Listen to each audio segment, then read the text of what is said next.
बाबा भी आइल बनी प्रणाम करनी हो हार्दिक हार्दिक अभिनंदन बा आशीर्वाद के कामना। बड़ी ही सुंदर गजल के एगो भाव लागल। हमारे छपरा जिला के कीर्तन सम्राट पंडित फागू बाबा 40 वर्ष पहले गाकर चले गए। क्या कहे थे कि जब डाली के फुलवा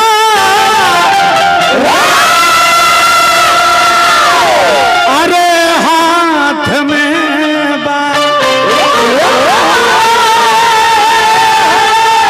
कागज के उठा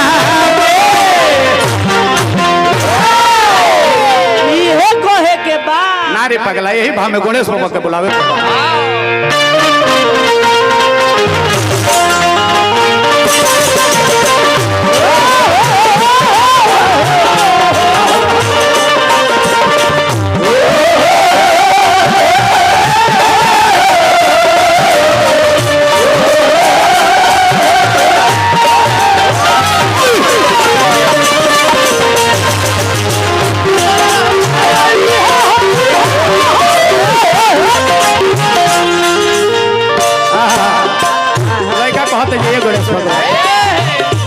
कि हम तो गौरी के ललना मांगे अरे पुकार ले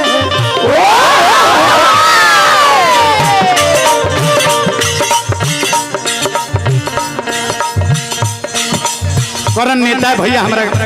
बहुत बहुत बहुत हमने के प्रेमी बने मित्र बने श्री राम सिंह ब्याह जी के सपूत बने करण नेताजी पुरस्कार दिल बनी माला से सम्मानित कैले बनी जगह मान सम्मान के हमारा बढ़ा रहल बनी और सबके मान सम्मान भगवान बना के रखे हम यह भगवान से कामना करो। लड़का कहते जे गणेश भगवान कि हम तो गौरी के ललना मांगे आज पुकार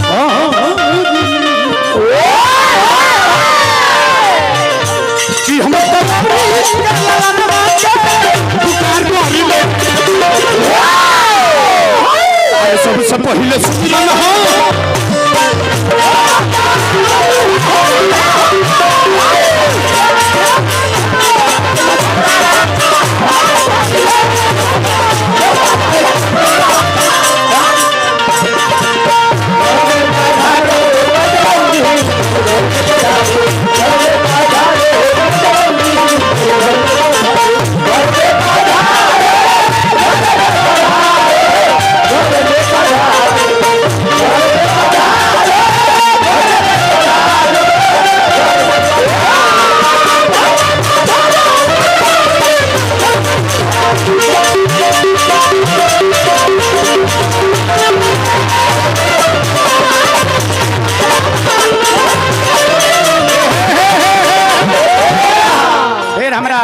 करण भैया नेताजी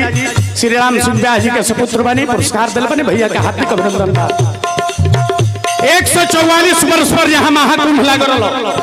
वही धरती से भैया हमारा के पुरस्कार दिल बने इलाहाबाद के धरती से भैया के हार्दिक हार्दिक अभिनंदन बा। जय हो आ जाइए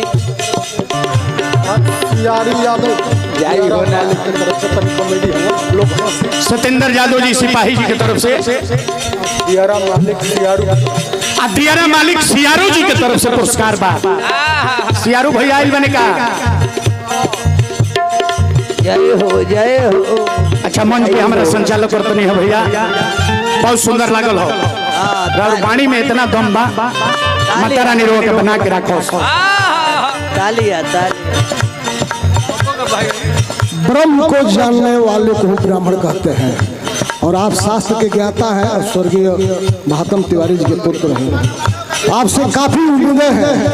कि आपके छवि में आपके पिता की छवि जनता देखती है। चाहूंगा कि धन्य कर दे हमारे ग्राम सभा के सभी सम्मानित नागरिक बंधुओं को। बबुआ के चाचा जी पुरस्कार दिल बने हमारा के मंच के संचालक बने बहुत बहुत मान सम्मान बढ़ाने आउट ले लिया बबुआ के चाचा जी बने अपनों बगलिया में से कुछ निकल है आई बबुआ के भाई बने बबुआ के भाई सिपाही जी के तरफ से हजारों हजार रुपया पुरस्कार हार्दिक हार्दिक ये मान सम्मान भइल एकरे के मान सम्मान कहल जाला देखम पिछोटे एकदम एकदम होनी आ रहल बड़ी जा खाली होय गणेश जी के हमरा के बोला न बोले दी देखी नीचे लइको बारह जा विकास अविनाश उपाध्याय जी की तरफ से पुरस्कार बा चरण में बार बार प्रणाम करो आशीर्वाद की कामना फिर हमरा बबुआ के पापा जी एगो माला से सम्मानित करो ये ढेर हमनी के छठियार में जाता नहीं जा रौरे सहयोग भइल के ओइनी ढेर हमनी के बबुआ जी तन 2 मिनट सिपाही जी ढेर छठियार में जाता नहीं है ना हमरा मंच ढेर हमनी के छठियार में जाता नहीं जा हां ऐसन छठियार ऐसन बड़े हम ना देखल ना जी स्वामीनाथ भाई तो घरे घरे गांव में आइल बड़े हम 2-4 बेर आइल बनी एक बेर इनके संगे आ एक बेर एगो लेडीज रहली लेडीज चकुनी हाथी एक खाली मर्द भई रहे आ खाली जेंट्स आ लेडीज में भई रहे ते बबुआ के पापा जी के हम एगो माला देव आ जोरदार थप्पड़ी बजा के यहाँ के आशीर्वाद देवे के बाद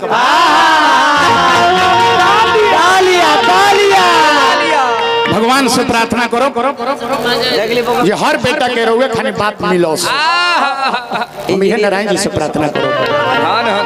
अच्छा बबुआ के मौसा कुछ दे दिए जानते नहीं हमने के मालवा काहे पहनाई ले जा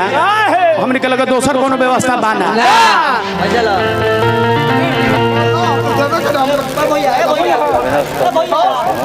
विकास भवन अविनाश उपाध्याय जी अच्छा वो जी पहुंचो रहने रोगो की बबुआ के बड़ा भाई अरे बाप रे बाप अविनाश भैया के हम बार बार प्रणाम करो आशीर्वाद के कामना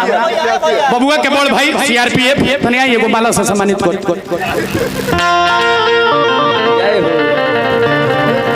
एक मिनट समय लूंगा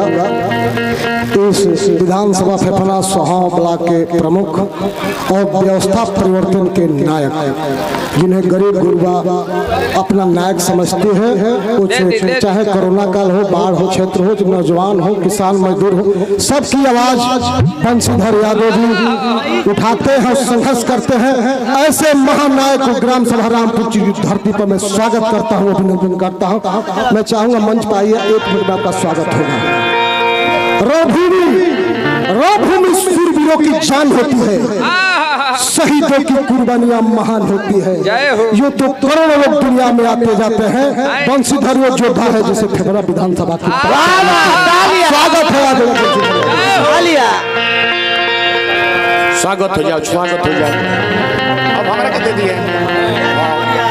बबुआ के चाचा बने राम द्वादश नाम हो तनी हमरा बात पर गौर करो तब मजा आई राम द्वादश नाम हो सतयुग में सिंह पर चढ़ के आयल बने ओबरे राव नाम सिंहेश्वर बा द्वापर में मोर पर चढ़ के आयल बने ओबरे राव नाम मुड़ेश्वर बा त्रेता में मूस पर चढ़ के आयल बने ओबरे राव नाम विनायक बा एह कलयुग में आए ई जौन चलत त उनका हो इहे नु मंच पलाई के लोहा के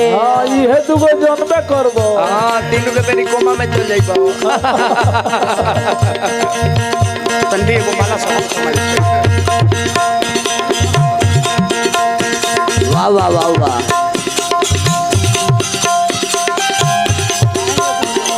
अरे वाह वाह बहुत बहुत पुरस्कार आज ब्लॉक प्रमुख जी के तरफ से कि हमरा के 500 रुपया का पुरस्कार दिल बने हम हार्दिक अभिनंदन करो नारायण जी बना के रखे हम ये भगवान से प्रार्थना करो आज प्रमुख साहब आज लइकवा कहते जे गणेश भगवान ए कलयुग में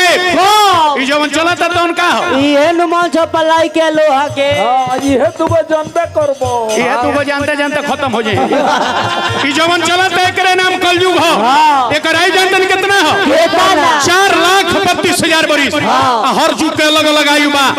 द्वापर के जानतन कितना हो 8,64,000 बरिस त्रेता के जानतन कितना हो 12,96,000 बरिस और सतयुग के जानतन कितना हो 17,28,000 बरिस यू आर राइट बाबा सूर्यवली यादव जी के तरफ से पुरस्कार बा। भैया के हार्दिक स्वागत अभिनंदन बार बार प्रणाम बा। हां एगो दादी अंग्रेज के लौड़ी रहल पोछा मारा खातिर गई रहो। सत्येंद्र यादव जी समाज सेवी सिपाही बनी पुरस्कार दिल बने। भैया का हार्दिक स्वागत अभिनंदन बा। एह कलयुगों में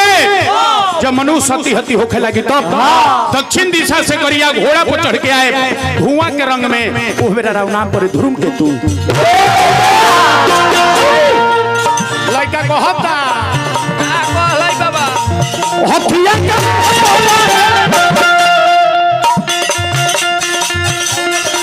अरे मनुष्य के ताना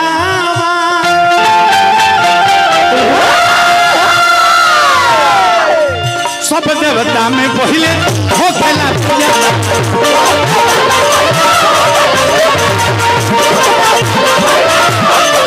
ठीक है। स्वामीनाथ भाई कहला ये ऐसा परिवार हो पूजनीय है वंदनीय है सराहनीय है एकरा के प्रमोशन परिवार को बाप दरोगा बड़े तो बेटा के एसपी डीएसपी होके के चाहिए। अभी ना जब बाबूजी दरोगा से रिटायर होके आइल बड़े आ बेटा चौकीदार के फार्म भर के बाजारी पर मारा मारी करे का शुरू तुरंत डिमोशन हो जाए। प्रमोशनों करे के बात नहीं मिला चीज में बाबूजी मास्टर बड़े तो बेटा के प्रोफेसर होके के चाहिए। अभी ना जब बाबूजी फ्रूटी खो जाता रहे अब बेटा ढंढना बुझी जे घर के घर कुलवासी रहो ऐसे अंत में कहो कि हम तो महात्मा बाबा के चरण के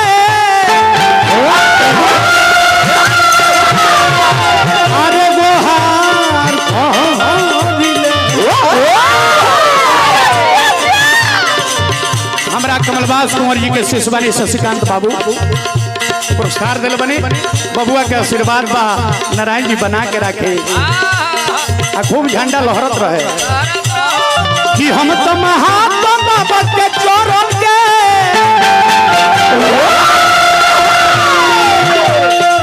बबुआ के बड़ भाई बहुत दीपक जी के तरफ से पुरस्कार मलकिनियों के हाथ से कुछ ले आई बड़की माई के तरफ से भाभी के बबुआ के भाभी के तरफ से कि हम तिवारी जी के तरफ के अरे गोहार कि हम तिवारी जी के तरफ के अरे सबसे पहले सुमिरन हम गोहार करी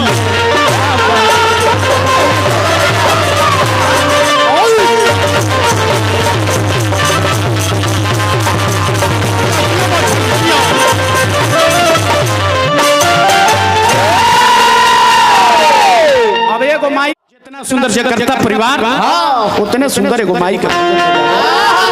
हमने के तने माई के दरबार में गोड़ लगे चली जाए। अरे बढ़िया छोड़